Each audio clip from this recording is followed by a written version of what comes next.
1억 들고 다른 남자랑 도망간 년이 왜 저렇게 살고 있지? 폐지를 줍는 여자, 핏기 없는 얼굴, 구부정한 허리.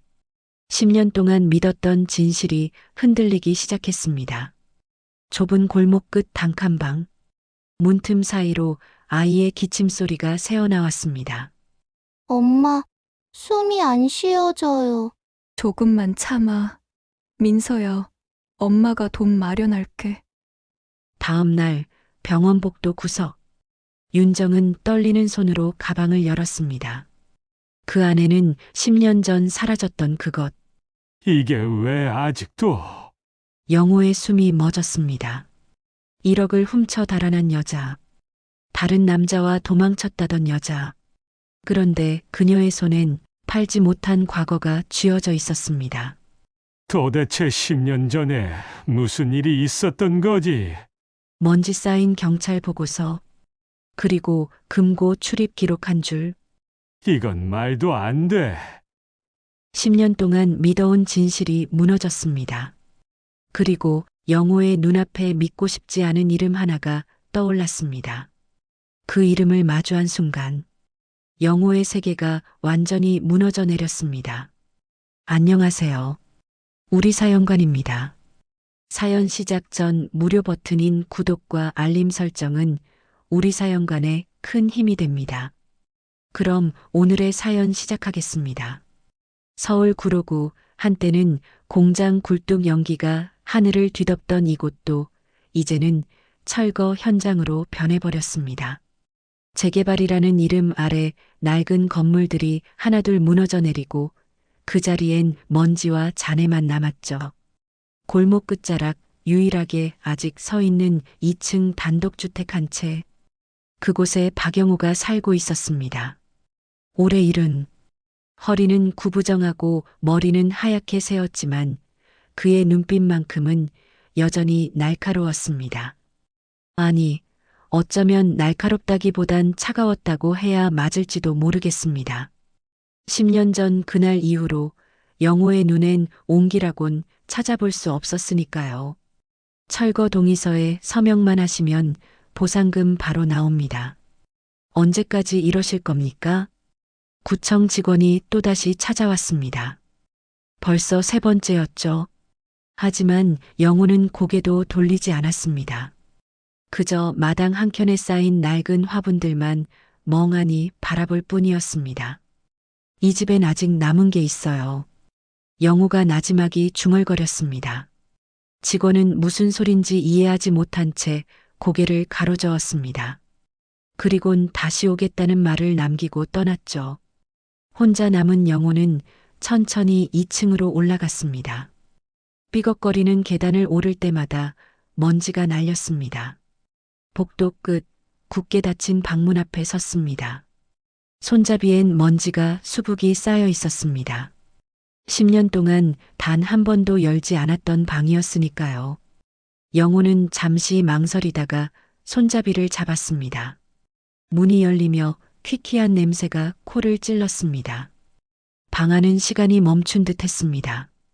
책상 위엔 10년 전 달력이 그대로 걸려 있었고 옷장엔 아직도 옷들이 가지런히 걸려 있었습니다. 이곳은 아들 도훈의 방이었습니다. 영호는 책상 서랍을 열었습니다. 그 안엔 오래된 서류 봉투 하나가 있었습니다. 손이 떨렸습니다. 봉투를 꺼내 천천히 뜯었습니다. 안에서 나온 건 사진 한 장이었습니다. 도훈이 웃고 있었습니다. 옆엔 윤정이 있었고 그녀의 배는 불러 있었습니다. 임신 7개월 때 찍은 사진이었죠. 둘의 얼굴엔 행복이 가득했습니다. 이것들이 다 거짓이었단 말인가. 영호의 목소리가 떨렸습니다. 사진을 움켜쥔 손에 힘이 들어갔습니다. 10년 전 그날이 떠올랐습니다. 새벽 4시 병원에서 걸려온 전화 한 통. 도훈이 쓰러졌다는 소식이었습니다. 급성 심근경색. 영호가 병원에 도착했을 땐 이미 늦었습니다. 32살 아들은 그렇게 세상을 떠났습니다. 그런데 장례식이 끝나고 나서 더 큰 충격이 기다리고 있었습니다. 회사 금고가 털렸다는 겁니다. 현금 1억 원이 사라졌고 며느리 윤정도 연락이 두절됐습니다. 경찰 조사 결과 금고 비밀번호를 아는 사람은 영호와 도훈, 그리고 둘째 아들 재훈뿐이었습니다. 윤정 씨가 도훈 씨한테서 비밀번호를 알아낸 게 분명합니다. 그리고 목격자 진술에 따르면 장례식 당일 밤 낯선 남자와 함께 택시를 탔다고 합니다. 경찰의 말이었습니다. 실제로 윤정은 도훈의 장례식 다음 날 사라졌고 그 후로 10년 동안 소식이 끊겼습니다. 이웃들 사이에선 소문이 퍼졌습니다. 윤정이 다른 남자와 눈이 맞아서 돈을 들고 도망쳤다고요. 남편 죽자마자 다른 남자랑 도망친 년이 며느리였다니. 친척들이 수군거렸습니다. 영호는 며느리를 믿고 싶었습니다. 하지만 증거는 너무나 명확했습니다. 사라진 돈, 사라진 며느리, 그리고 목격된 남자. 시간이 지나며 영호는 윤정을 용서할 수 없게 되었습니다. 돈 때문에 남편 죽은 날 다른 놈이랑 도망치다니 그게 사람이 할 짓인가. 영호는 사진을 구겨 쓰레기통에 던졌습니다. 하지만 이내 다시 주워들었습니다. 구겨진 사진 속 손주의 얼굴이 보였습니다. 태어나기도 전에 아버지를 잃고 영호는 한 번도 보지 못한 손주였습니다. 너는 누구 아이로 자라고 있을까? 영호의 눈가에 눈물이 맺혔습니다. 손주가 어디선가 다른 남자를 아버지라 부르며 자라고 있을 거란 생각에 가슴이 미어졌습니다. 하지만 곧 고개를 저었습니다. 윤정이 키우는 아이라면, 그것도 훔친 돈으로 다른 남자와 키운 아이라면 만나지 않는 게 나았습니다. 그렇게 스스로를 다독였습니다. 영호는 방을 나와 1층으로 내려왔습니다. 거실 한쪽 벽에 걸린 액자가 눈에 들어왔습니다. 가족 사진이었습니다. 영호와 아내, 그리고 두 아들. 지금은 아내도 세상을 떠나고 첫째 아들도 없습니다. 남은 건 둘째 재훈뿐이었죠. 재훈은 형이 세상을 떠난 후 회사를 물려받았습니다. 처음엔 걱정이 많았습니다. 재원은 형과 달리 사업 수완이 부족했으니까요. 하지만 놀랍게도 재훈은 1년 만에 회사를 안정화시켰고 5년 만에 규모를 3배로 키웠습니다. 형이 못다한 꿈을 제가 이루겠습니다, 아버지. 재훈은 그렇게 말했습니다. 영호는 대견했습니다. 적어도 한 아들은 제대로 컸다고 생각했습니다. 하지만 어딘가 마음 한구석이 불편했습니다. 형이 죽고 나서야 성공한 동생. 그 타이밍이 묘하게 느껴졌던 겁니다. 아니야, 내가 너무 예민한 거지. 영호는 고개를 저었습니다. 의심하면 끝이 없었습니다.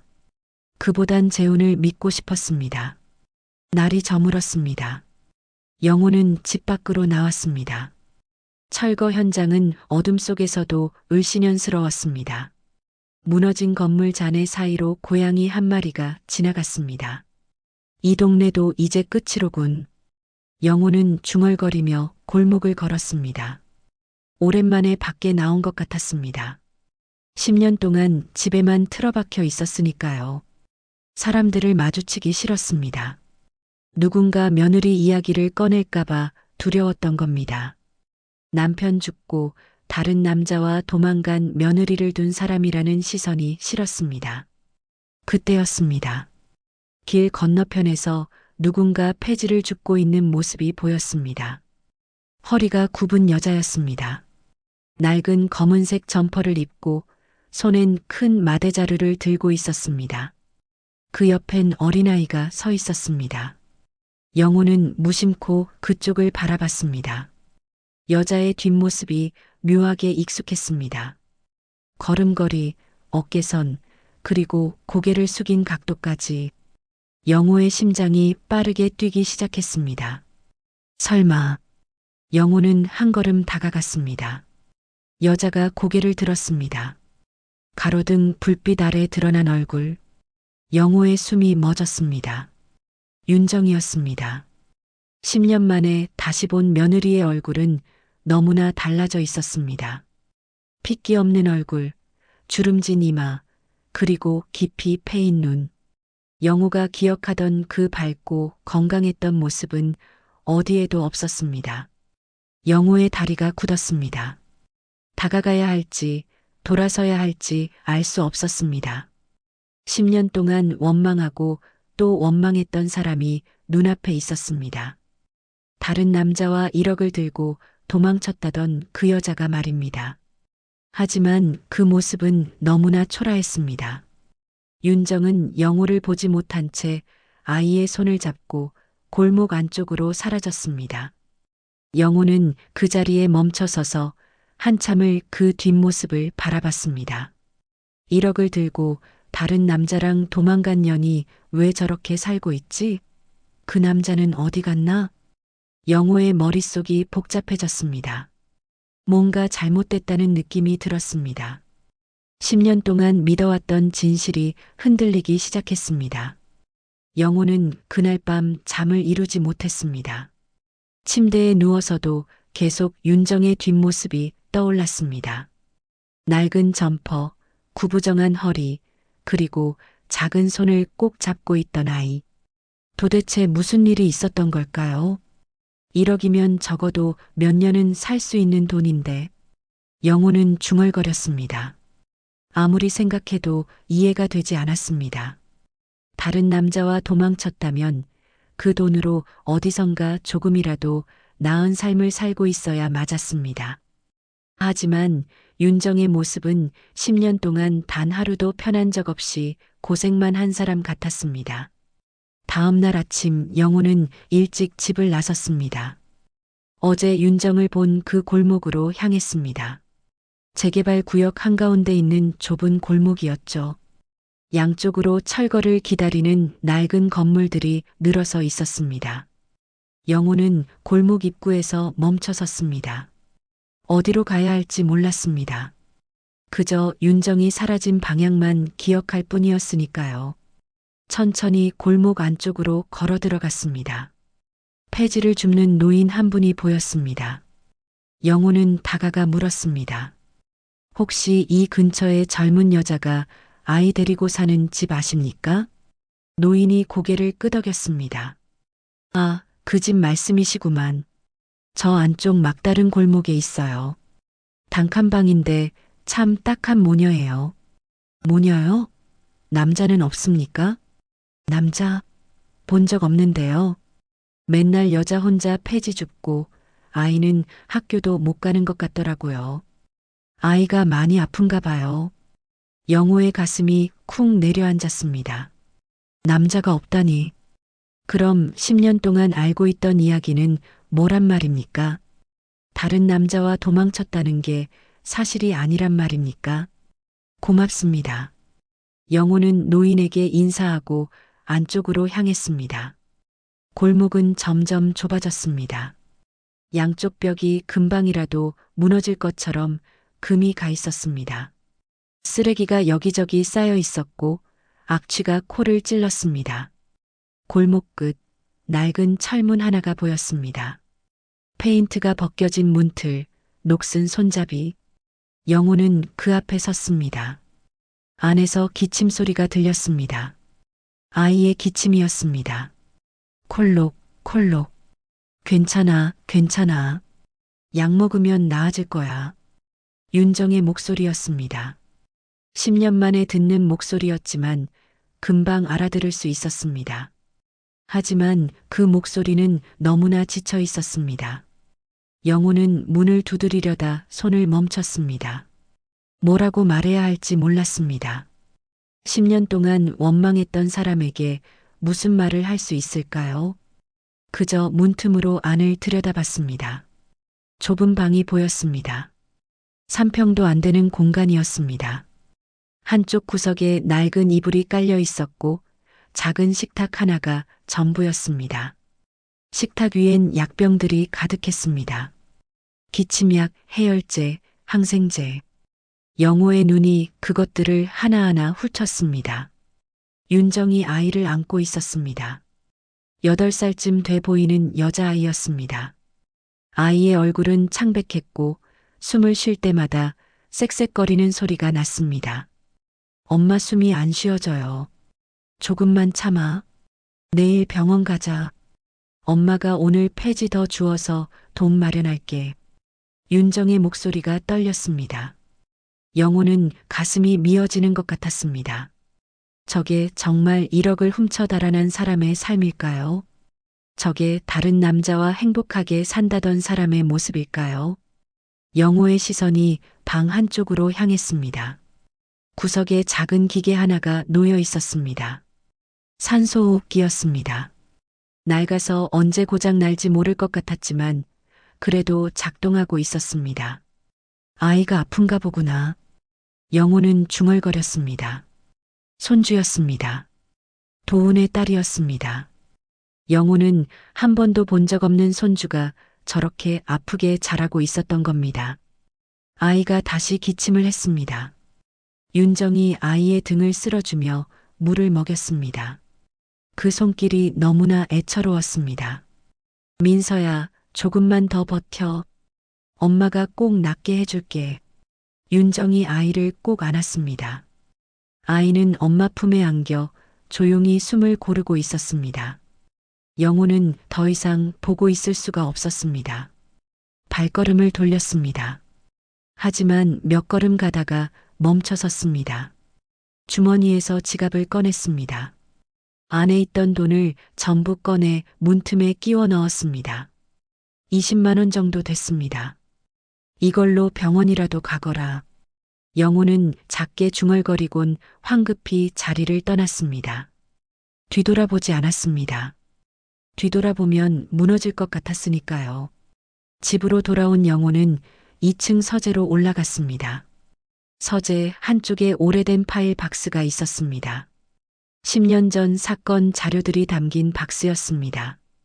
영호는 그 박스를 열었습니다. 경찰 조사 보고서, 목격자 진술서, 그리고 금고 열람 기록. 영호는 하나하나 다시 읽기 시작했습니다. 10년 동안 한 번도 열어보지 않았던 자료들이었습니다. 믿고 싶지 않아서, 다시 보기 싫어서 덮어뒀던 것들이었죠. 금고 비밀번호를 아는 사람은 박영호 대표, 박도훈 이사, 박재훈 과장 총 3명. 보고서에 적힌 문장이었습니다. 영호는 그 문장을 계속 읽고 또 읽었습니다. 윤정의 이름은 어디에도 없었습니다. 그럼 어떻게 윤정이 금고를 열 수 있었을까요? 도훈이가 비밀번호를 알려줬겠지. 그렇게 결론 내렸었습니다. 10년 전에도 그 후로도 계속. 하지만 지금 다시 생각해보니 이상했습니다. 도훈은 회사 일을 집에 가져오지 않는 사람이었습니다.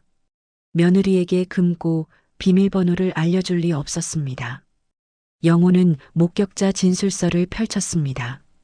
장례식 당일 밤 11시경 피의자 윤정이 낯선 남성과 함께 택시에 탑승하는 것을 목격했습니다. 진술한 사람은 당시 회사 경비였던 최모 씨였습니다.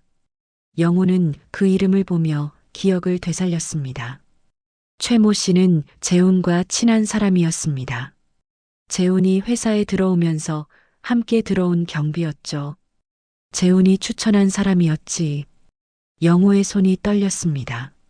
뭔가 잘못됐다는 확신이 들기 시작했습니다. 퍼즐 조각들이 맞춰지지 않았습니다. 윤정이 정말 범인이라면 왜 지금 저렇게 살고 있을까요? 1억은 어디로 갔을까요? 그리고 다른 남자는 누구였을까요? 재훈이한테 물어봐야겠어. 영호는 서류를 정리하고 일어섰습니다. 진실을 알아야 했습니다. 10년 동안 묻어뒀던 진실을 이제는 마주해야 했습니다. 영호는 휴대전화를 꺼내 재훈에게 전화를 걸었습니다. 신호음이 몇 번 울린 후 재훈이 받았습니다. 아버지, 무슨 일이세요? 재훈아, 너 지금 어디 있니? 회사에 있는데요. 왜요? 10년 전 일에 대해 물어볼 게 있다. 지금 갈 수 있겠니? 전화 너머로 잠시 침묵이 흘렀습니다. 재훈이 대답했습니다. 아버지, 그 일은 이미 끝난 일 아닙니까? 왜 다시 그걸 꺼내시는 겁니까? 끝난 게 아닐 수도 있어. 내가 뭔가 잘못 알고 있었던 것 같다. 잘못 알았다니요? 무슨 말씀이세요? 재훈의 목소리에 긴장감이 실렸습니다. 영호는 그걸 느꼈습니다. 직접 만나서 얘기하자. 내일 내 회사로 갈게. 아버지, 내일 보자. 영호는 전화를 끊었습니다. 가슴이 두근거렸습니다. 불안했지만 동시에 진실에 가까워지고 있다는 느낌이 들었습니다. 창밖으로 해가 지고 있었습니다. 철거 현장에 석양이 비쳤습니다. 무너진 건물 잔해 사이로 붉은 빛이 스며들었습니다. 영호는 그 풍경을 바라보며 생각했습니다. 윤정아, 내가 정말 억울했던 거냐? 다음 날 아침 영호는 일찍 집을 나섰습니다. 재훈의 회사로 가려던 참이었습니다. 하지만 발걸음은 저절로 어제 갔던 그 골목으로 향하고 있었습니다. 윤정과 손주가 사는 곳이었죠.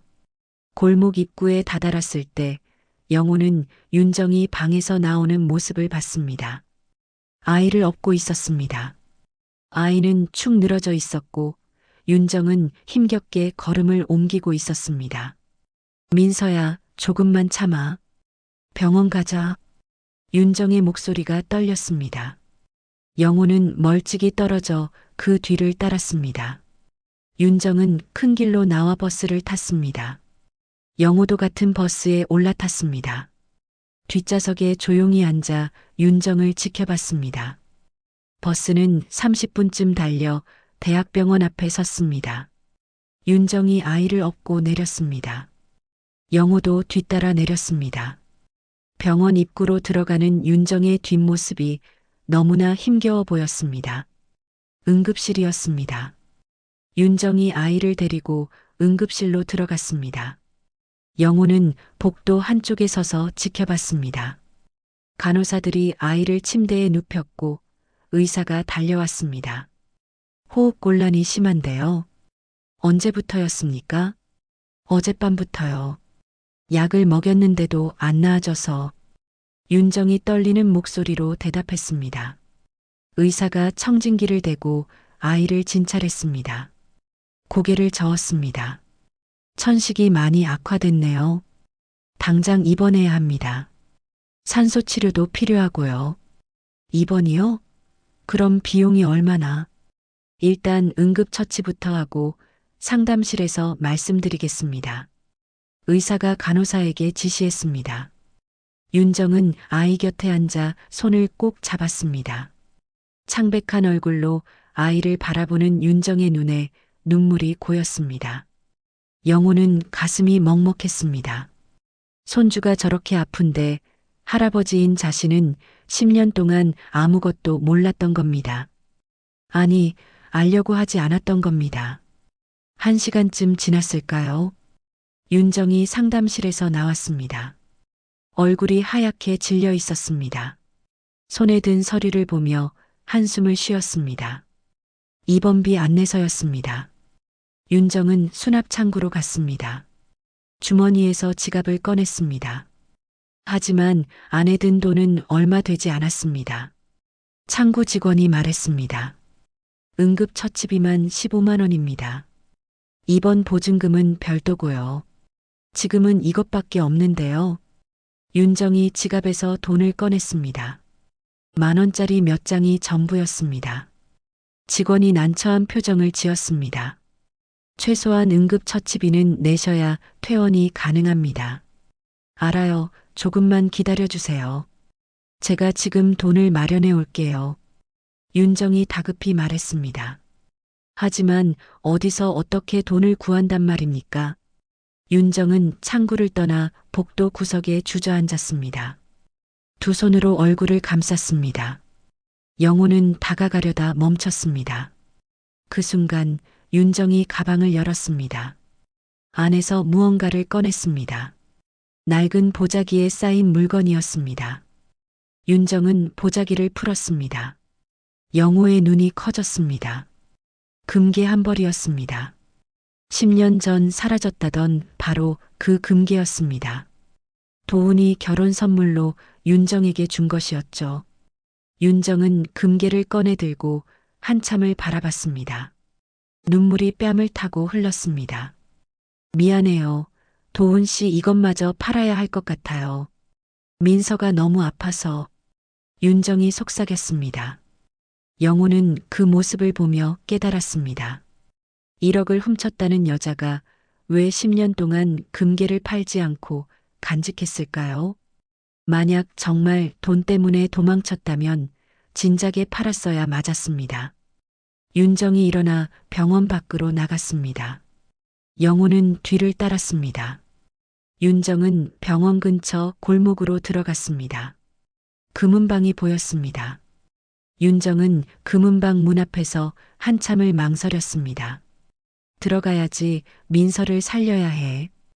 윤정이 중얼거리며 문을 열려는 순간이었습니다. 영호가 윤정의 손목을 잡았습니다. 윤정이 깜짝 놀라 돌아봤습니다. 아버님? 윤정의 눈이 커졌습니다. 10년 만에 마주하는 시아버지였습니다. 윤정의 얼굴이 창백해졌습니다. 영호는 말없이 윤정의 손에서 금괴를 가져왔습니다. 이건 팔지 마라. 영호가 낮은 목소리로 말했습니다. 윤정이 고개를 저었습니다. 안 돼요. 민서 치료비가 필요해요. 이거라도 팔아야. 내가 낸다. 예. 윤정이 어리둥절한 표정을 지었습니다. 영호는 주머니에서 지갑을 꺼냈습니다. 신용카드를 꺼내 윤정에게 건넸습니다. 병원비 이걸로 내거라. 치료비 걱정은 하지 마. 아버님 왜 이러세요? 윤정의 목소리가 떨렸습니다. 영호는 대답하지 않았습니다. 그저 금괴를 윤정의 가방에 다시 넣어줬습니다. 도훈이가 준 거잖아. 그걸 왜 팔려고 하니? 영호의 목소리에 감정이 실렸습니다. 윤정은 그 자리에 주저앉아 울음을 터뜨렸습니다. 죄송해요. 정말 죄송해요. 울지 마. 손주부터 보자. 영호가 윤정을 일으켜 세웠습니다. 둘은 다시 병원으로 향했습니다. 수납창구에서 영호가 카드로 응급처치비를 냈습니다. 입원 보증금도 함께 처리했습니다. 창구 직원이 영수증을 건넸습니다. 윤정은 그 모습을 멍하니 바라봤습니다. 믿을 수 없다는 표정이었습니다. 민서 보러 가자. 영호가 앞서 걸었습니다. 윤정이 뒤따랐습니다. 응급실 병상에 민서가 누워 있었습니다. 산소 마스크를 쓰고 있었지만 숨소리는 조금 안정된 것 같았습니다. 영호는 병상 옆에 섰습니다. 처음 보는 손주였습니다. 작고 여린 얼굴, 도훈을 닮았습니다. 영호의 눈시울이 붉어졌습니다. 민서야. 영호가 작게 불렀습니다. 아이는 눈을 감고 있었습니다. 영호는 아이의 손을 조심스럽게 잡았습니다. 차가운 손이었습니다. 윤정이 옆에 섰습니다. 눈물을 훔치며 말했습니다. 아버님, 전 정말 그러지 않았어요. 돈 훔치지 않았어요. 다른 남자랑 도망친 것도 아니에요. 알아. 영호가 짧게 대답했습니다. 윤정이 고개를 들었습니다. 뭐라고요? 내가 잘못 알고 있었던 것 같다. 내 모습을 보니 그게 거짓말이란 걸 알겠더라. 영호의 목소리가 떨렸습니다. 윤정은 그 자리에서 무너져 내렸습니다. 10년 동안 참았던 눈물이 쏟아졌습니다. 고마워요. 믿어주셔서 고마워요. 영호는 윤정을 일으켜 세웠습니다. 그리고 물었습니다. 그럼 대체 누가 한 거냐? 금고를 연 사람이 누구지? 윤정이 고개를 들었습니다. 눈물 젖은 얼굴로 영호를 바라봤습니다. 입술을 떨며 말했습니다. 전 모르겠어요. 정말 몰라요. 그날 밤 택시에 함께 탔던 남자는 그냥 병원 가는 길을 도와준 사람이었어요. 도훈 씨 친구였는데 이름도 기억이 안 나요. 친구, 내 장례식 끝나고 혼자 있는 저한테 다가와서 산부인과 가야 하는 거 아니냐고 물었어요. 배가 아팠거든요. 그래서 택시 타고 병원 갔어요. 그게 전부예요. 영호는 고개를 끄덕였습니다. 그럼 목격자 진술은 거짓이었단 말입니까? 아니면 진실의 일부만 본 것이었을까요? 그 친구 이름 정말 기억 안 나니? 죄송해요. 그때 정신이 하나도 없어서. 윤정이 고개를 숙였습니다. 영호는 한숨을 쉬었습니다. 실마리가 끊어진 것 같았습니다. 하지만 포기할 수 없었습니다. 진실은 반드시 밝혀져야 했습니다. 영호는 결심했습니다. 윤정아, 당분간 민서 치료에만 집중해라. 나머지는 내가 알아볼게. 아버님, 도훈이 딸이잖아. 내 손 주고. 이제라도 내가 지켜야지. 영호의 목소리에 힘이 실렸습니다. 윤정은 고개를 숙이고 눈물을 흘렸습니다. 영호는 병실을 나섰습니다. 복도를 걸으며 휴대전화를 꺼냈습니다. 재훈에게 전화를 걸었습니다. 이번엔 반드시 진실을 들어야 했습니다. 영호는 병원을 나와 집으로 돌아왔습니다. 서재 문을 열고 다시 10년 전 자료들을 꺼냈습니다. 이번엔 더 꼼꼼히 살펴봐야 했습니다. 놓친 게 분명히 있었습니다. 금고 사건 보고서를 다시 펼쳤습니다. 사건 당일은 도훈이 세상을 떠난 날이었습니다. 새벽 4시에 병원으로 실려갔고 6시에 사망했습니다. 금고가 열린 시각은 오후 2시경이었습니다. 장례식 준비하느라 정신없던 시간이었지. 영호는 그날을 떠올렸습니다. 아들의 죽음에 온 가족이 혼란스러웠습니다. 회사 일은 아무도 신경 쓰지 못했죠. 그 틈을 노린 범행이었습니다. 영호의 시선이 보고서 한 구석에 머물렀습니다. 금고 접근 기록이었습니다. 당일 오후 1시 50분 누군가 금고가 있는 사장실에 들어갔다는 기록이 있었습니다. 출입카드 번호가 적혀 있었습니다. 이건 재훈이 카드 번호잖아. 영호의 손이 떨렸습니다. 재훈은 그날 장례식장에 있었다고 했습니다. 하지만 기록은 거짓말을 하지 않았습니다. 재훈이 회사에 있었던 겁니다. 영호는 당시 경비 근무일지를 찾았습니다. 10년 전 자료라 낡고 구겨져 있었지만 글씨는 알아볼 수 있었습니다. 당일 오후 근무자는 최정수였습니다. 재훈이 데려온 바로 그 경비였죠. 최정수가 윤정을 목격했다고 진술했지. 영호는 진술서를 다시 읽었습니다. 최정수는 밤 11시경 윤정이 낯선 남자와 택시를 탔다고 했습니다. 하지만 윤정의 말로는 그건 병원 가는 길을 도와준 도훈의 친구였다고 했습니다. 최정수는 왜 그걸 의심스럽게 진술했을까? 영호는 의문이 들었습니다. 목격 자체는 사실이었을 겁니다. 하지만 그 상황을 마치 도주하는 것처럼 해석한 건 최정수였습니다. 왜 그랬을까요? 영호는 서랍을 뒤졌습니다. 당시 회사 직원 명단이 있었습니다. 최정수의 이력서를 찾았습니다. 입사일은 도훈이 죽기 6개월 전이었습니다. 추천인은 박재훈, 즉 둘째 아들이었습니다. 재훈이가 왜 경비를 추천했지? 이상했습니다. 재훈은 당시 과장이었습니다. 경비 채용은 총무팀 소관이었는데 왜 재훈이 직접 추천했을까요? 영호는 더 파고들었습니다. 회사 장부를 꺼냈습니다. 10년 전 회계 기록이었습니다.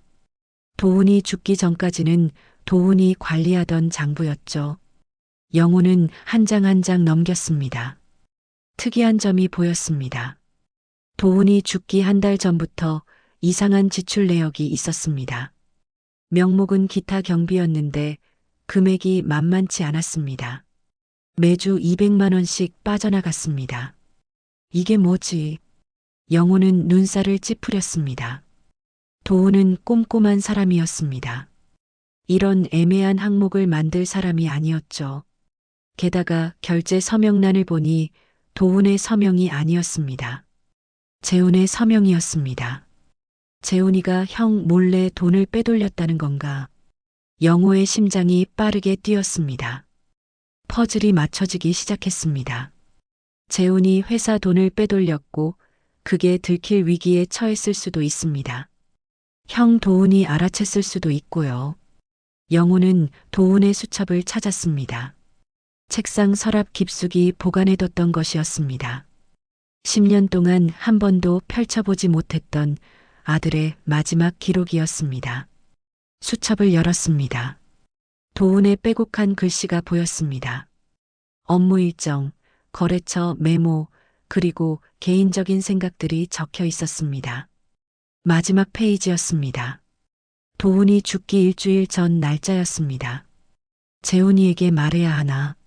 하지만 증거가 확실하지 않아. 좀 더 지켜봐야겠다. 회사 돈이 계속 빠져나가고 있어. 재훈이가. 글은 거기서 끊겨 있었습니다. 영호의 손이 떨렸습니다. 도훈은 알고 있었습니다. 동생이 회사 돈을 빼돌리고 있다는 걸. 하지만 확신이 서지 않아 망설였던 겁니다.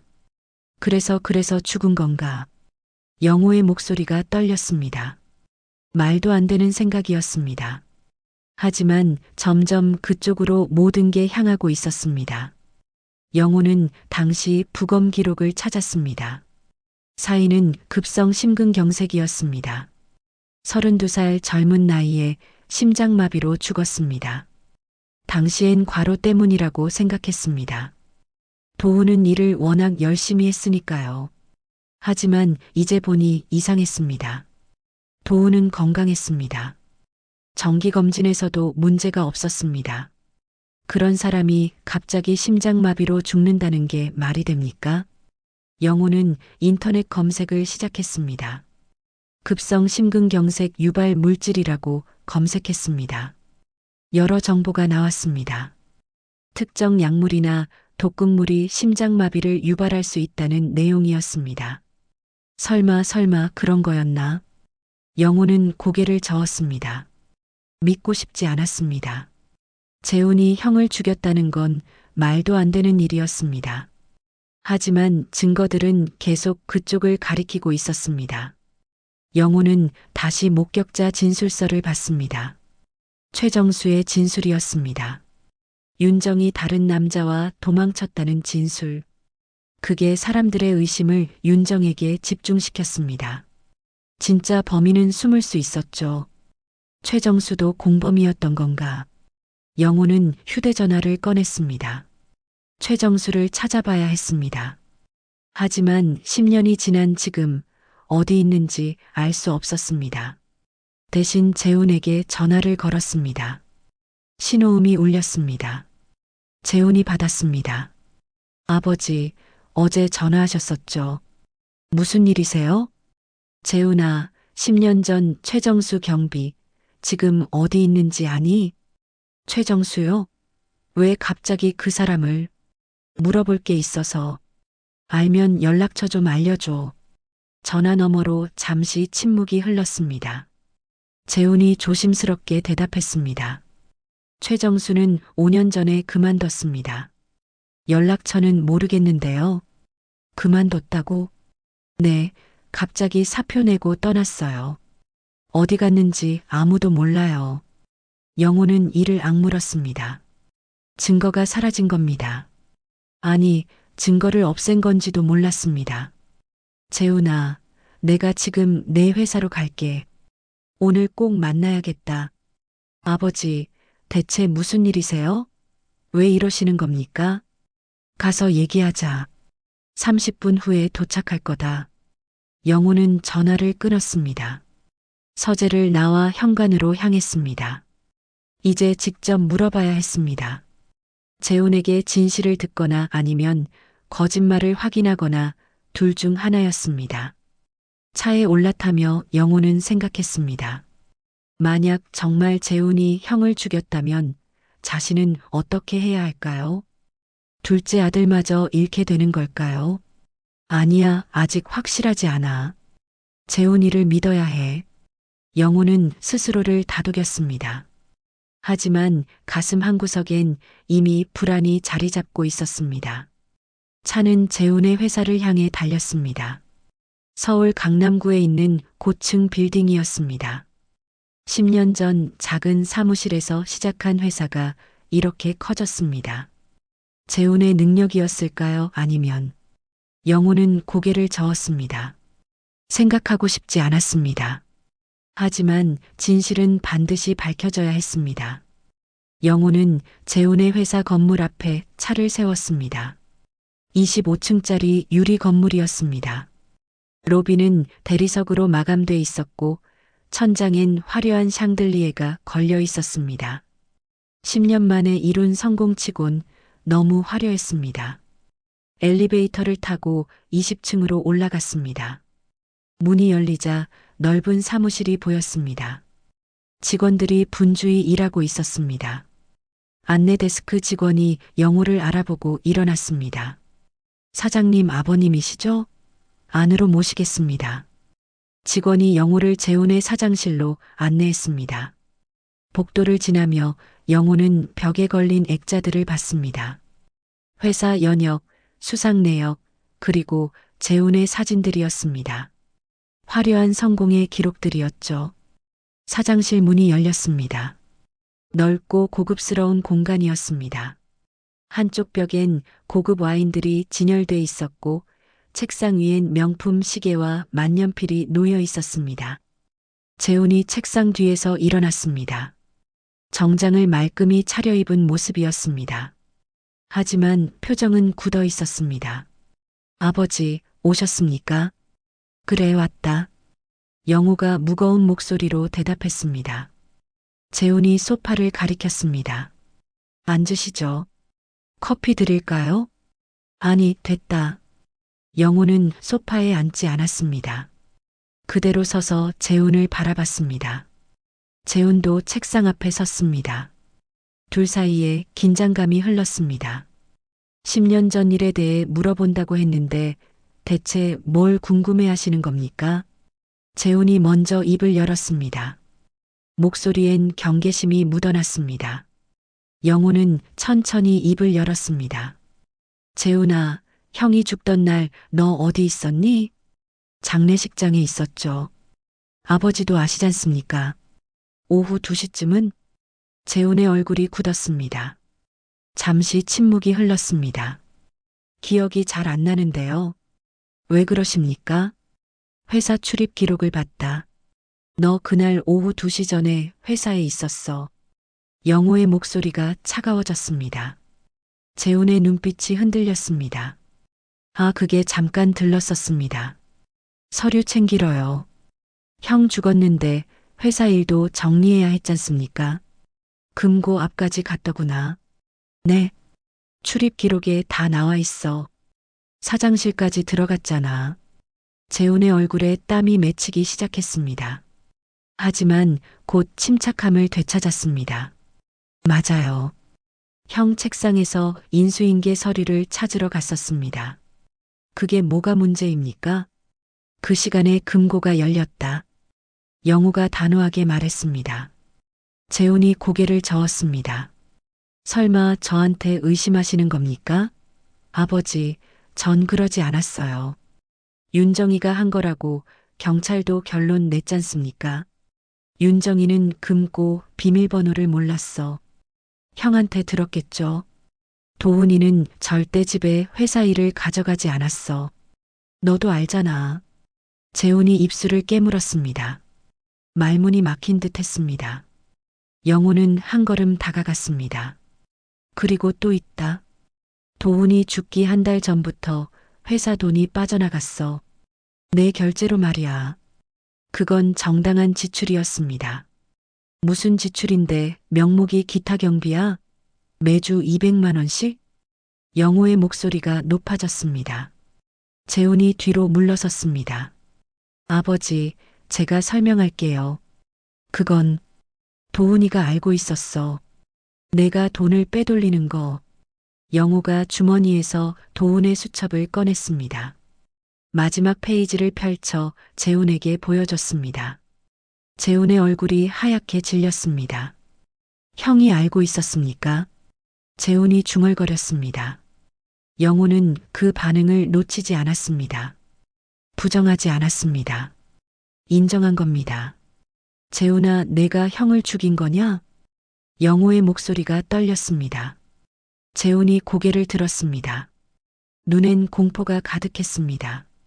아니에요. 전 형을 죽이지 않았어요. 그럼 뭐가 진실이냐? 왜 형이 죽던 날 금고를 열었어? 왜 회사 돈을 빼돌렸어? 영호가 소리쳤습니다. 재훈이 주저앉았습니다. 두 손으로 얼굴을 감쌌습니다. 죄송해요. 정말 죄송해요. 재훈이 떨리는 목소리로 말했습니다. 영호는 그 앞에 섰습니다. 대답을 기다렸습니다. 한참 후 재훈이 고개를 들었습니다.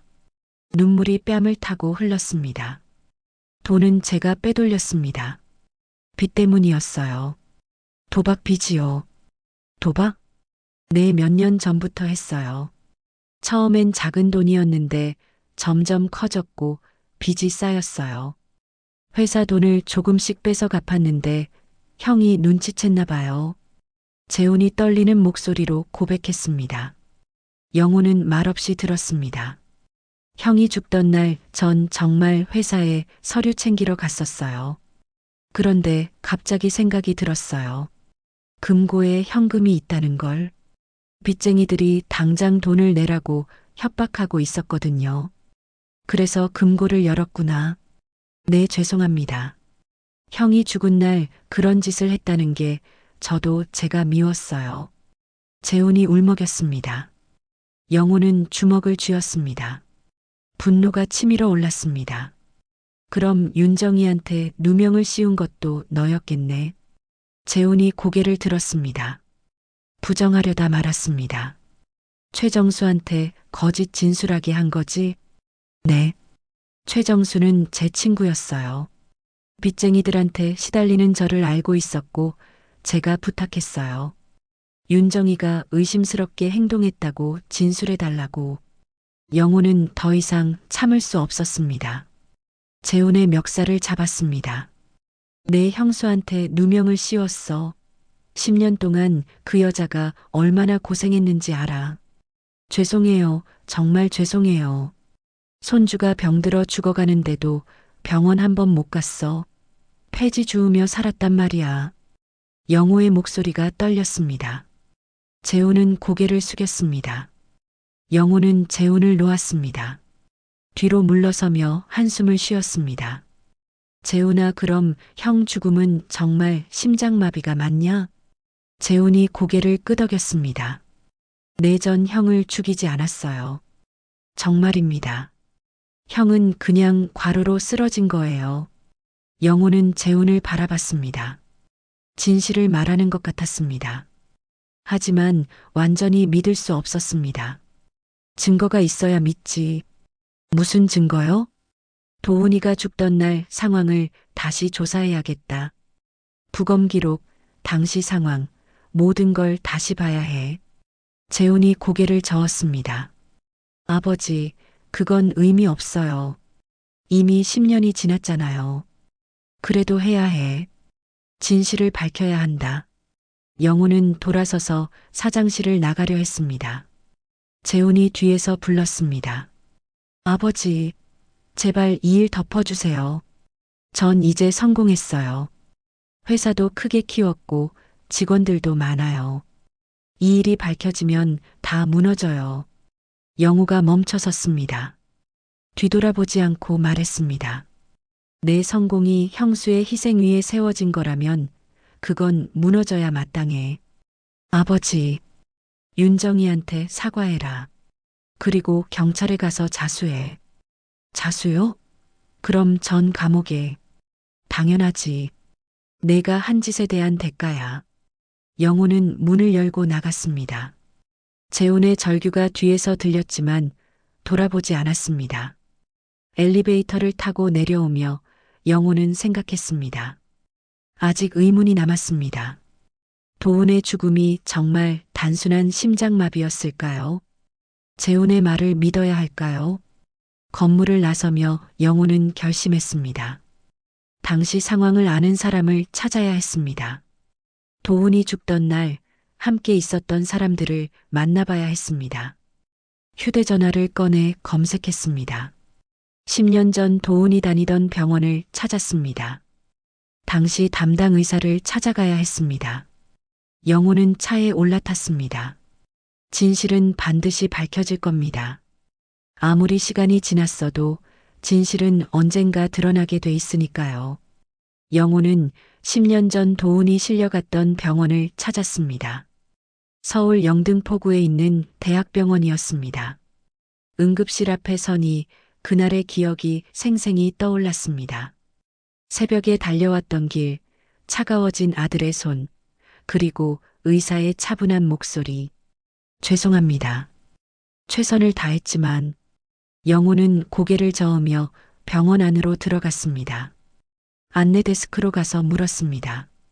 10년 전 여기서 응급의학과 과장이셨던 분 계십니까? 이름은 기억이 안 나는데. 안내 직원이 컴퓨터를 확인했습니다. 10년 전이면 김태윤 과장님이셨을 겁니다. 지금은 원장님으로 계세요. 지금 뵐 수 있을까요? 예약이 필요한데요. 급하신 일이십니까? 네, 아주 급합니다. 직원이 전화를 걸었습니다. 잠시 후 고개를 끄덕이며 말했습니다. 30분 후에 시간 내주신다고 하세요. 3층 원장실로 가시면 됩니다. 영호는 고개를 숙여 인사하고 3층으로 올라갔습니다. 복도 의자에 앉아 기다렸습니다. 30분이 길게 느껴졌습니다. 시간이 되어 원장실 문을 두드렸습니다. 안에서 들어오라는 소리가 들렸습니다. 문을 열고 들어가니 50대 중반쯤 되어 보이는 의사가 앉아 있었습니다. 안녕하십니까? 제가 김태윤입니다. 무슨 일로 오셨습니까? 저는 박영호라고 합니다. 10년 전에 선생님께서 제 아들을 진료하셨습니다. 김태윤이 고개를 갸우뚱했습니다. 10년 전이요? 죄송하지만 기억이. 박도훈이라고 32살의 급성 심근경색으로 세상을 떠났습니다. 김태윤의 표정이 굳었습니다. 잠시 생각하더니 고개를 끄덕였습니다. 아, 기억납니다. 젊은 나이에 갑자기 돌아가셔서 저도 많이 안타까웠습니다. 그때 상황에 대해 여쭤보고 싶어서 왔습니다. 김태윤이 의자를 권했습니다. 영호가 앉자 김태윤도 자리에 앉았습니다. 무엇이 궁금하십니까? 아들이 정말 자연사가 맞습니까? 심장마비가 맞나요? 김태윤이 눈살을 찌푸렸습니다. 당시 부검 결과가 그렇게 나왔습니다. 급성 심근경색이 사인이었죠. 젊은 사람이 갑자기 심장마비로 죽을 수 있습니까? 드물긴 하지만 가능합니다. 과로, 스트레스, 선천적 심장 질환 등이 원인이 될 수 있죠. 영호는 잠시 망설이다 물었습니다. 혹시 약물이나 독극물로도 심장마비를 유발할 수 있습니까? 김태윤의 표정이 굳어졌습니다. 무슨 말씀이십니까? 혹시 타사를 의심하시는 겁니까? 그럴 가능성이 있는지 알고 싶습니다. 김태윤이 한숨을 쉬었습니다. 가능은 합니다. 특정 약물들은 심장에 무리를 줘서 심근경색을 일으킬 수 있죠. 하지만 당시 부검에서 그런 물질은 검출되지 않았습니다. 모든 독극물이 검출됩니까? 아닙니다. 일반적인 부검에서는 흔한 약물이나 독극물만 검사합니다. 특수한 물질은 별도 검사를 해야 하죠. 영호의 가슴이 두근거렸습니다. 그럼 당시에 특수검사는 안 했다는 말씀입니까? 네, 타살 의심이 없었으니까요. 자연사로 처리됐습니다. 영호는 주먹을 쥐었습니다. 놓친 겁니다. 10년 전에 제대로 조사했다면 진실을 밝힐 수 있었을지도 모릅니다. 지금이라도 다시 조사할 수 있습니까? 김태윤이 고개를 저었습니다. 10년이 지났습니다. 검체도 남아있지 않을 거고 무엇보다 시신이 화장했습니다. 영호의 목소리가 떨렸습니다. 화장해버렸습니다. 증거가 사라진 겁니다. 김태윤이 안타까운 표정을 지었습니다. 죄송합니다. 지금으로선 방법이 없습니다. 영호는 고개를 숙였습니다. 막막했습니다. 김태윤이 조심스럽게 물었습니다. 혹시 아드님 죽음에 뭔가 의심스러운 점이 있으십니까? 영호는 망설이다 대답했습니다. 아들이 죽기 전에 이상한 일들이 있었습니다. 회사 돈이 빠져나가고 동생이 연루돼 있었고. 동생분이요? 내 동생이 형 죽은 날 회사 금고를 열었습니다. 그리고 형수에게 누명을 씌웠죠. 김태윤이 놀란 표정을 지었습니다. 그건 경찰에 신고하셔야 하는 거 아닙니까? 그러려고 합니다. 하지만 아들 죽음도 관련이 있는지 확인하고 싶었습니다. 김태윤이 잠시 생각하더니 말했습니다. 제가 드릴 수 있는 조언은 이겁니다. 당시 아드님과 함께 있었던 사람들을 찾아보세요. 아드님이 마지막으로 뭘 먹었는지, 누구와 만났는지 확인하세요. 당시 기록이 남아있을까요? 응급실 기록은 남아있을 겁니다. 잠시만 기다리세요. 김태윤이 컴퓨터를 켰습니다. 한참을 검색하더니 화면을 영호에게 보여줬습니다. 여기 있네요. 아드님은 새벽 4시 12분에 응급실에 도착했습니다. 신고자는 회사 동료라고 돼 있네요. 회사 동료요? 이름이 나와 있습니까? 최정수라고 돼 있습니다. 영호의 눈이 커졌습니다. 최정수? 재훈의 친구였던 그 경비가 도훈을 발견한 겁니다. 최정수가 아들을 발견했습니까? 네, 여기 보시면 새벽 4시경. 회사 휴게실에서 쓰러진 걸 발견하고 119에 신고했다고 나와 있습니다. 영호는 숨이 막혔습니다. 최정수가 도훈을 발견했다는 건 최정수가 마지막으로 도훈과 함께 있었을 가능성이 크다는 뜻이었습니다. 휴게실에서 쓰러졌다고요? 네, 그렇게 기록돼 있습니다. 영호는 김태윤에게 고개를 숙였습니다. 정말 감사합니다. 큰 도움이 됐습니다. 도움이 되셨다니 다행입니다. 진실이 밝혀지길 바랍니다. 영호는 병원을 나왔습니다. 최정수를 찾아야 했습니다. 재훈은 최정수가 5년 전에 그만뒀고 연락이 안 된다고 했지만 방법은 있을 겁니다. 차에 올라타 휴대전화를 꺼냈습니다. 사립탐정사무소에 전화를 걸었습니다. 예전에 거래처 신용조사 때 이용했던 곳이었습니다. 여보세요, 박영호입니다. 사람 한 명 찾아주실 수 있습니까? 어떤 분이신데요? 최정수라고 10년 전에 저희 회사 경비였습니다. 5년 전에 그만뒀고 지금 행방을 모릅니다. 인적사항이 있으면 찾을 수 있습니다. 주민등록번호나 전화번호 같은 거요. 회사 인사기록에 남아있을 겁니다. 제가 보내드리겠습니다. 알겠습니다. 며칠 드릴게요. 전화를 끊고 영호는 재훈에게 문자를 보냈습니다. 최정수 인사기록 당장 보내라. 답장이 금방 왔습니다. 아버지, 왜 그걸 보내기만 해? 지금 당장. 10분 후 이메일로 최정수의 인사기록이 도착했습니다. 주민등록번호, 주소, 전화번호가 모두 있었습니다. 영호는 그걸 탐정사무소로 전송했습니다. 이제 기다려야 했습니다. 최정수를 찾으면 진실에 한 걸음 더 가까워질 겁니다. 영호는 다시 구로구 집으로 돌아왔습니다. 해가 지고 있었습니다. 철거 현장은 어둠 속에 잠겨 있었습니다. 집에 들어가려는데 휴대전화가 울렸습니다. 윤정이었습니다. 아버님, 민서가 깨어났어요. 많이 좋아졌어요. 그래, 다행이구나. 아버님 덕분입니다. 정말 감사해요. 윤정의 목소리에 눈물이 섞여 있었습니다. 영호는 마음이 따뜻해졌습니다. 당연한 일 했을 뿐이야. 민서 잘 돌봐라. 네 아버님, 혹시 시간 되시면 민서 보러 오시겠어요?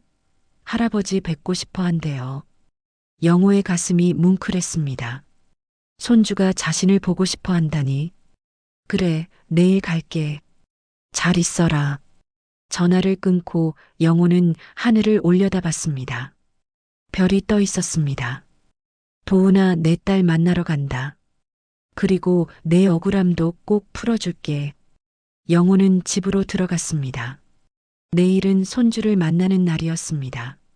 그리고 머지않아 진실도 밝혀질 겁니다. 이틀 후 영호의 휴대전화가 울렸습니다. 사립탐정사무소에서 걸려온 전화였습니다.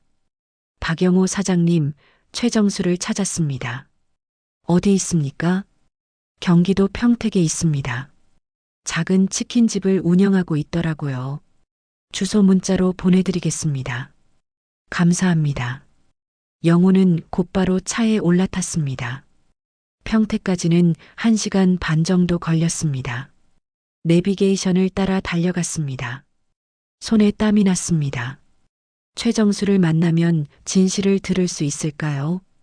평택 시내 한쪽 골목에 작은 치킨집이 있었습니다. 정순의 치킨이라는 간판이 붙어 있었습니다. 영호는 차에서 내려가게 앞에 섰습니다. 가게 안에 사람이 보였습니다. 40대 중반쯤 돼 보이는 남자였습니다. 머리는 반백이었고 얼굴엔 피로가 가득했습니다. 최정수였습니다. 영호가 가게 문을 열고 들어갔습니다. 최정수가 고개를 들었습니다. 영호를 보자 얼굴이 하얗게 질렸습니다. 사 사장님? 오랜만이네, 정수야. 영호가 무거운 목소리로 말했습니다. 최정수는 뒤로 물러섰습니다. 어떻게 저를 찾으려고 하면 찾을 수 있지. 앉자. 영호가 가게 구석 테이블에 앉았습니다. 최정수는 망설이다 마주 앉았습니다. 손이 떨리고 있었습니다. 왜 오셨습니까? 10년 전 일 때문이다. 최정수의 얼굴에 공포가 스쳤습니다. 10년 전이요? 도훈이 죽던 날 말이야. 내가 도훈이를 발견했다며? 네, 그렇습니다. 새벽에 순찰 돌다가 휴게실에서 쓰러져 계셔서. 그 전에 뭘 했지? 예. 영호가 테이블에 손을 짚으며 몸을 앞으로 기울였습니다. 도훈이가 쓰러지기 전에 너랑 뭘 했냐고. 최정수가 고개를 저었습니다. 아무것도 안 했습니다. 그냥 쓰러진 걸 발견했을 뿐이에요. 거짓말하지 마. 휴게실 폐쇄회로 기록 봤어. 영호는 거짓말을 했습니다. 하지만 최정수를 압박하기 위해서였습니다. 최정수의 얼굴이 더욱 창백해졌습니다. 기록이 남아 있습니까? 그래. 다 남아 있어. 내가 도훈이 커피에 뭔가 넣는 모습까지 말이야. 최정수가 벌떡 일어났습니다. 아닙니다. 전 그런 적 없어요. 그럼 왜 그렇게 놀라냐? 영호가 차분하게 물었습니다. 최정수는 다시 주저앉았습니다. 두 손으로 얼굴을 감쌌습니다. 죄송합니다. 정말 죄송합니다. 뭐가 미안하냐? 무슨 짓을 한 거냐? 최정수가 떨리는 목소리로 말했습니다. 재훈 과장님이 시켰어요. 도훈 이사님 커피에 약을 넣으라고. 영호의 심장이 멎는 것 같았습니다. 재훈이 시켰다니. 무슨 약이었지? 모릅니다. 재훈 과장님이 작은 봉지를 주면서 커피에 타라고만 했어요. 그냥 수면제 같은 거라고 했어요. 수면제? 내 도훈 이사님이 요즘 스트레스가 심해서 잠을 못 잔다고 몰래 수면제를 타주면 좀 쉴 수 있을 거라고 했어요. 영호는 주먹을 쥐었습니다. 재훈이 거짓말을 한 겁니다. 최정수를 이용해서 도훈을 죽인 겁니다. 그래서 넣었구나. 네, 그날 새벽에 도훈 이사님이 야근하시는 걸 봤어요. 커피 타시는 걸 보고 몰래 약을 넣었습니다. 그런데 최정수의 목소리가 끊겼습니다. 눈물이 흘렀습니다. 1시간 후에 다시 가보니 쓰러져 계셨어요. 119 불렀지만 이미 늦었어요. 그게 수면제가 아니란 걸 그때 알았겠지. 최정수가 고개를 끄덕였습니다. 겁이 났어요. 제가 사람을 죽인 거잖아요. 재훈 과장님한테 전화했어요. 그랬더니 입 다물라고 했어요. 경찰한테 아무 말도 하지 말라고요. 그래서 윤정이한테 누명을 씌운 거고, 내 재훈 과장님이 시켰어요. 윤정 씨가 다른 남자랑 택시 탄 걸 봤다고 진술하라고요. 그럼 의심이 윤정 씨한테 갈 거라고. 영호는 더 이상 참을 수 없었습니다. 테이블을 주먹으로 쳤습니다. 치킨 집안이 울렸습니다. 내 때문에 무고한 사람이 10년을 고생했어. 손주는 병들어 죽어가고. 죄송합니다. 정말 죄송합니다. 최정수가 바닥에 엎드려 빌었습니다. 영호는 숨을 고르며 물었습니다. 증거가 있냐? 재훈이가 시켰다는 증거 말이야. 최정수가 고개를 들었습니다. 문자 메시지가 남아 있습니다. 옛날 휴대전화예요. 버리지 못했어요. 가져와. 최정수가 가게 안쪽으로 갔습니다. 서랍을 뒤지더니 오래된 휴대전화를 들고 왔습니다. 전원을 켰습니다. 한참 만에 화면이 켜졌습니다. 문자 메시지함을 열었습니다. 재훈이 보낸 메시지들이 있었습니다. 형 커피에 이거 타. 수면제야. 아무한테도 말하지 마. 형 건강 위해서 하는 거니까. 일 끝나면 보너스 줄게. 영호는 휴대전화를 받아들었습니다. 손이 떨렸습니다. 증거였습니다. 재훈이 도훈을 죽였다는 명백한 증거였습니다. 이거 경찰한테 제출해야 한다. 그럼 저도 감옥에 가는 거 아닙니까? 당연하지. 내가 한 짓에 대한 대가야.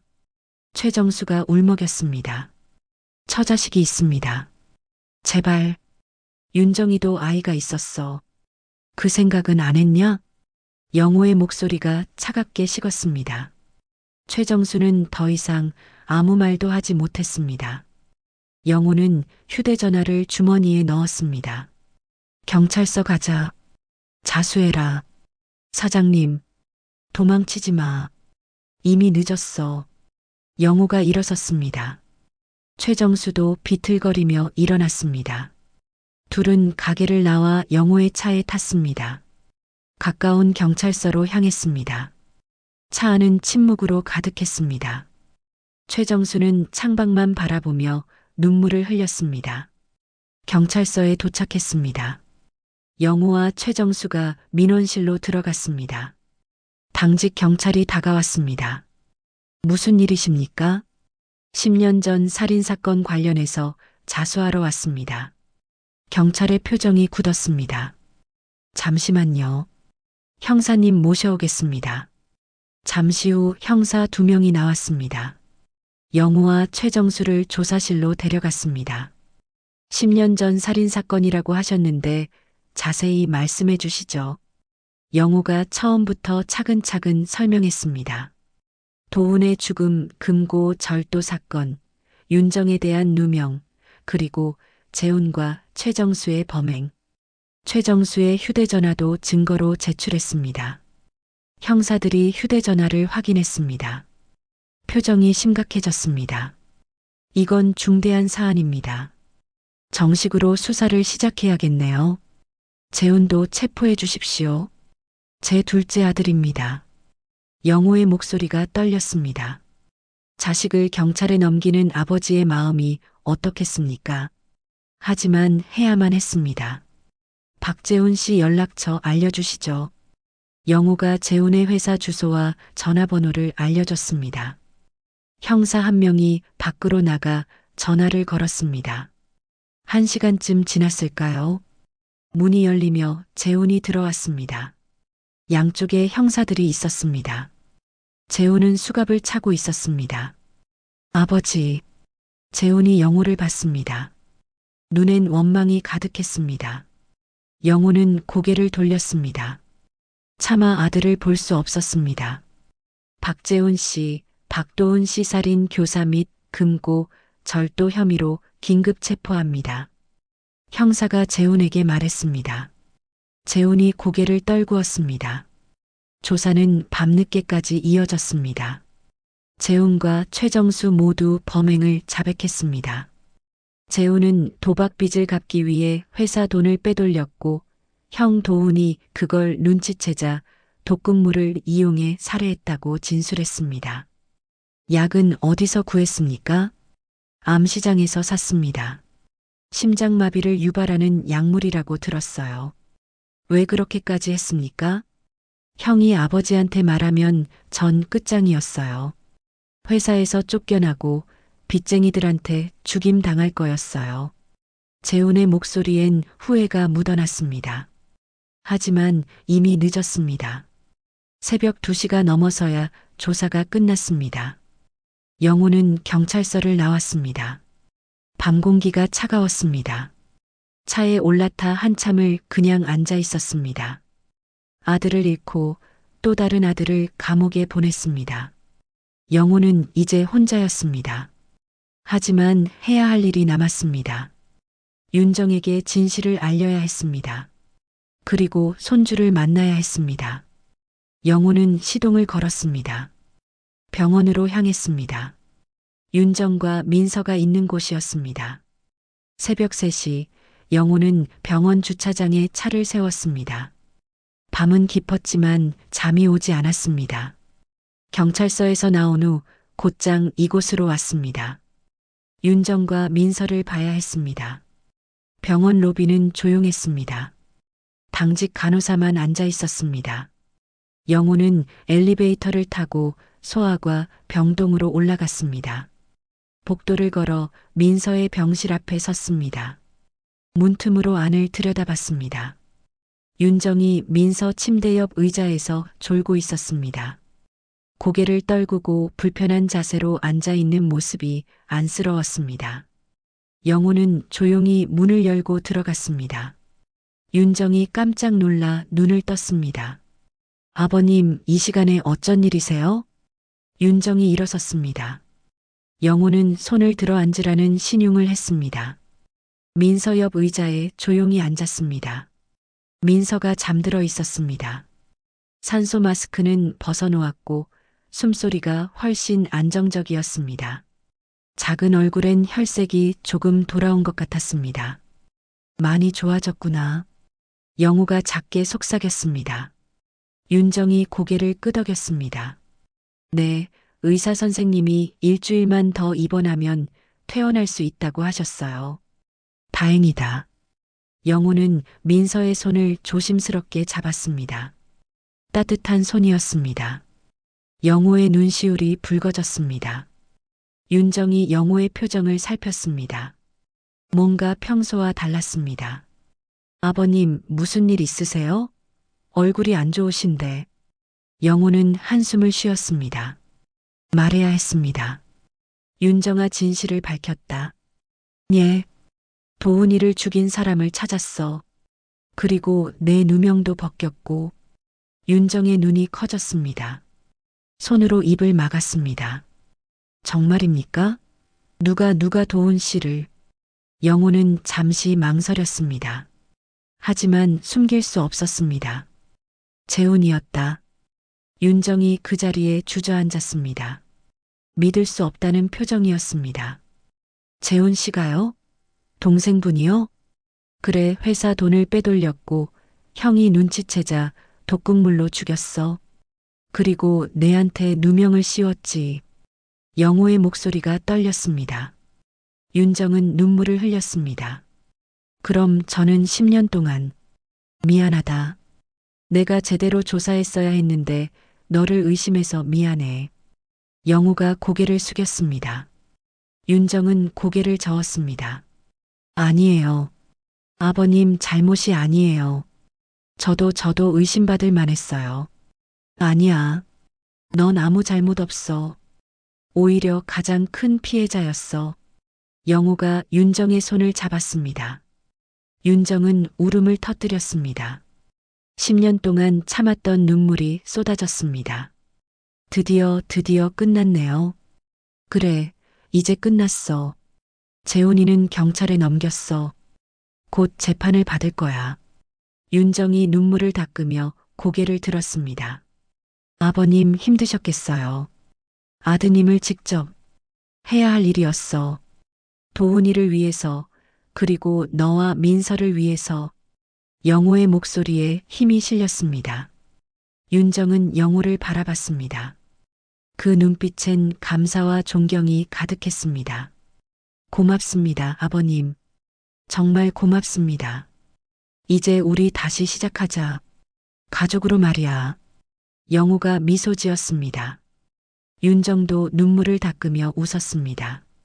그때 민서가 눈을 떴습니다. 천천히 눈을 뜨더니 주위를 둘러봤습니다. 영호와 눈이 마주쳤습니다. 할아버지, 민서가 작은 목소리로 불렀습니다. 영호의 가슴이 뭉클했습니다. 손주가 자신을 할아버지라 불렀습니다.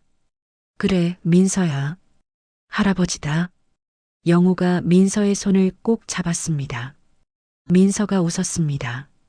창백했던 얼굴에 미소가 번졌습니다. 엄마가 할아버지 얘기 많이 해줬어요. 그래, 뭐라고 했는데? 착하시고 강하시고 엄마랑 나를 사랑해 주신대요. 영호는 눈물을 참았습니다. 윤정이 민서에게 그렇게 말해줬다는 게 고마웠습니다. 할아버지도 민서 많이 사랑한단다. 저도 할아버지 사랑해요. 민서가 영호를 안았습니다. 영호도 손주를 꼭 안아줬습니다. 따뜻했습니다. 이 따뜻함을 10년 동안 느끼지 못했다는 게 후회스러웠습니다. 며칠 후 민서는 퇴원했습니다. 영호는 윤정과 민서를 구로구 단칸방에서 데려왔습니다. 자신의 집으로 데려왔습니다. 아버님, 이래도 되는 건가요? 윤정이 조심스럽게 물었습니다. 영호는 고개를 끄덕였습니다. 당연하지. 여긴 원래 너희 집이었어. 도훈이 집이었고. 영호는 2층 도훈의 방을 정리했습니다. 10년 동안 닫혀있던 방이었습니다. 창문을 열고 환기를 시켰습니다. 먼지를 닦고 이불을 새로 깔았습니다. 엄마, 여기 아빠 방이었어요? 민서가 물었습니다. 윤정이 고개를 끄덕였습니다. 그래, 내 아빠가 어렸을 때부터 쓰던 방이야. 민서는 방 안을 둘러봤습니다. 책상, 책장, 그리고 벽에 걸린 사진들. 젊은 시절 도훈의 모습이 담긴 사진들이었습니다. 아빠 잘생겼다. 민서가 사진을 보며 말했습니다. 영호와 윤정이 웃었습니다. 그날 저녁 세 사람은 함께 저녁을 먹었습니다. 영호가 직접 된장찌개를 끓였습니다. 서툰 솜씨였지만 정성이 가득했습니다. 할아버지, 맛있어요. 민서가 숟가락을 들며 말했습니다. 영호는 흐뭇하게 웃었습니다. 많이 먹어라. 튼튼해져야지. 저녁을 먹으며 영호는 생각했습니다. 이게 가족이구나. 이게 행복이구나. 다음 날 영호는 윤정과 함께 재훈의 재판을 방청했습니다. 재훈은 법정에 섰습니다. 수의를 입은 모습이 초라했습니다. 피고인 박재훈은 친형 박도훈을 살해하고 회사 금고에서 1억 원을 절취한 혐의로 기소됐습니다. 검사가 공소장을 읽었습니다. 재훈은 고개를 숙이고 있었습니다. 재판은 몇 시간 동안 이어졌습니다. 증거들이 제시됐고 증인들이 증언했습니다.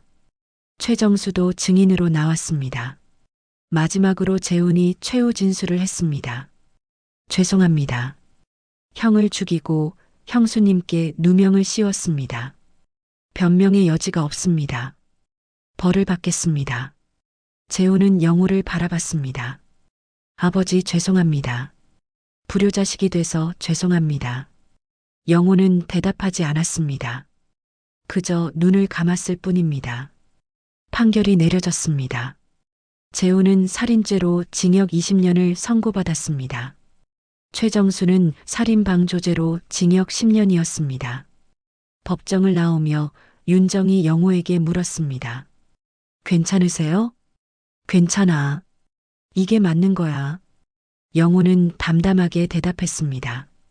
아들을 잃었지만 정의는 실현됐습니다.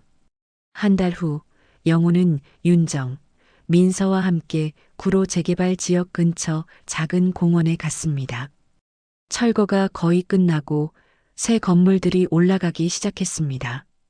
공원 벤치에 앉아 세 사람은 풍경을 바라봤습니다. 무너진 것들 사이에서 새로운 것들이 자라고 있었습니다. 민서야, 학교 가고 싶니? 영우가 물었습니다. 민서가 고개를 끄덕였습니다. 네, 친구들 사귀고 싶어요. 그래, 다음 학기부터 학교 보내자. 할아버지가 다 준비해 줄게. 정말요? 고마워요, 할아버지. 민서가 영우를 안았습니다. 영우는 손주를 꼭 껴안았습니다. 도훈아. 영우가 하늘을 보며 속삭였습니다. 내 아내와 딸, 내가 잘 지킬게. 편히 쉬어라. 하늘은 맑았습니다. 구름 사이로 햇살이 비쳤습니다. 따뜻한 빛이 세 사람을 감싸 안았습니다. 영우는 깨달았습니다. 무너진 것들이 있지만 남은 것들로 다시 시작할 수 있다는 걸. 상처는 아물지 않지만 그 위에 새로운 사랑을 쌓을 수 있다는 걸. 이제 집에 가자. 오늘 저녁은 내가 해줄게. 윤정이 일어서며 말했습니다. 영우와 민서도 일어났습니다. 세 사람은 손을 잡고 걸었습니다. 무너진 도시 한가운데서 새로운 가족이 걸어가고 있었습니다. 과거의 아픔을 딛고 미래를 향해 나아가고 있었습니다. 해가 지기 시작했습니다. 석양이 세 사람의 그림자를 길게 늘렸습니다. 하지만 그들은 두렵지 않았습니다. 함께니까요. 영호는 손주와 며느리의 손을 꼭 잡았습니다. 이제 혼자가 아니었습니다. 가족이 있었습니다. 우리 행복하자. 영호가 말했습니다. 윤정과 민서가 웃으며 대답했습니다. 네, 아버님.